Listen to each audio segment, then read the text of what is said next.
Hello મિત્રો, તો આજે છે મશરૂમ ખેતીનો દિવસ 3 અને આજે હું તમને મશરૂમ ખેતી વિશે થોડીક ટિપ્સ આપીશ. અને અહીંયા જો મશરૂમ આપણે ઢાંકી દીધું છે કેમ કે મશરૂમને બેગ પેક કર્યા પછી ને 10 દિવસ સુધી આવી રીતે ઢાંકી દેવાનું, જેથી માયસીલિયમ હરખી રીતે રન થઈ શકે.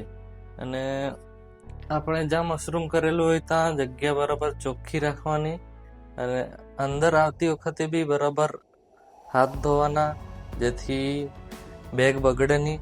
અને ઘણા મિત્રોનો સવાલ હતો મારો ઇન્સ્ટા રીલ જોઈને કે આશુ ગામિત, જેમણે પૂછ્યું હતું કે આ બિયારણ ક્યાં મળે છે. તો બિયારણ વ્યારામાં ચીખલી પણ મળે છે અને વાપીથી પણ મળે છે. તો તમને જ્યાં કમ્ફર્ટેબલ લાગે ત્યાં લઈ શકો છો. અને બીજો ક્વેશ્ચન હતો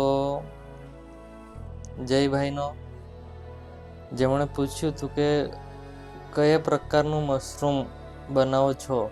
તો આ મશરૂમ ઓયસ્ટર મશરૂમ છે, જે સોનગઢ એરિયામાં બહુ સારા પ્રમાણમાં થાય છે, કેમ કે એને સુટેબલ વાતાવરણ અહીંયા મળી રહે છે.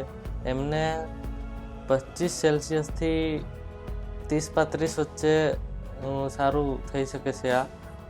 અને બીજો પંકજ કુમારનો બી આ જ સવાલ હતો કે બિયારણ માટેનું એડ્રેસ આપો. તો વ્યારા ચીખલી મળી જશે બિયારણ આનું, અને વાપીથી પણ મળે છે બિયારણ. તો તમે કોન્ટેક કરજો મને, હું એમનો નંબર આપી દઈશ, તો ત્યાંથી તમે બિયારણ લઈ શકો છો. Thank you. અને બધા મારા ઇન્સ્ટા રીલ જોઈને ખૂબ સપોર્ટ કરે છે, એના માટે બી બધાને થેન્ક યુ.